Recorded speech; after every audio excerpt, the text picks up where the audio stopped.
Doop doop doop doop doop. Basic edits in Photoshop.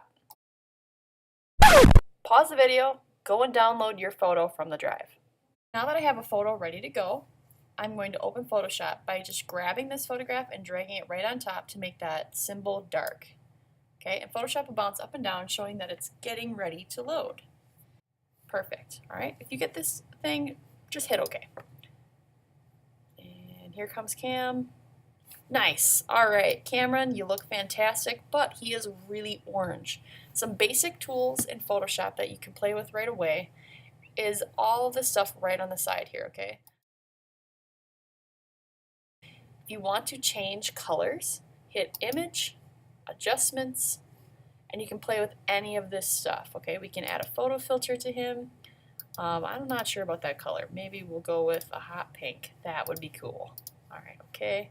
And we can make him hot pink. That's beautiful, okay? We can add some dark and light stuff, and that's this little lollipop tool. The dodge tool makes things really light, and I'll go up here and I'll change my size of my brush to be really nice and big. Change that master diameter. Whoa, maybe even bigger. Okay, and this will lighten things up. So right away I'm lightening his face and just making it look a little bit brighter.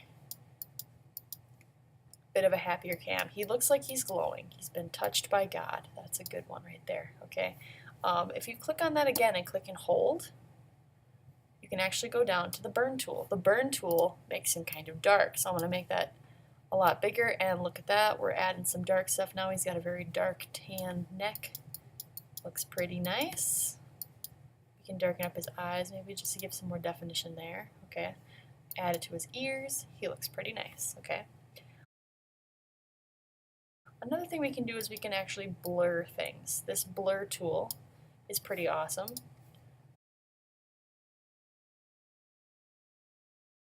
Can make this a lot bigger. I wish it was a little bit bigger. Jeez. Something like that. Too big. Too big. Too small. It's kind of like the three bears, okay? And I can blur out this background. Blurring out the background kind of creates a nice focus on our subject, okay, or on the thing that you want us to look at the most, okay? That's what I usually refer to as our subject. We can also click on that dewdrop again, all right, and actually hit the sharpen tool. The sharpen tool is fantastic for bringing up some little details. So like Cam's eyes are beautiful. Let's make Cam's eyeballs really nice and cute, okay? We could also go in and smudge, all right? Smudging is kind of a weird tool. You know, it gets really funky really fast, and there are special situations that you can use this smudge tool, but sometimes it doesn't look the best. When you screw up and you've done multiple things like this, okay, there is something you can do.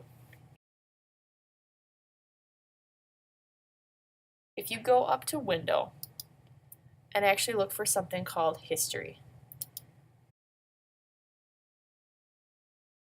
that will actually show you all of the things that you have done to your photograph, okay? So right here, I smudged, and then I'm back to sharpen. So right here, I'm going to click, and it's going to get rid of all of those issues that I just caused. Now, if I liked some of those things that I did, I can always go in the middle and find some of that. If I hate everything I've done, I can go back to the original photograph.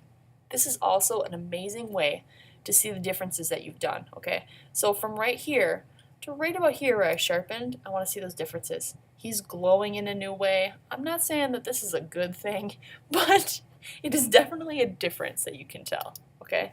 I want you to play around and test some of these things. You can use the paint bucket tool, try to erase something. That's always pretty entertaining. Experiment with what these things do.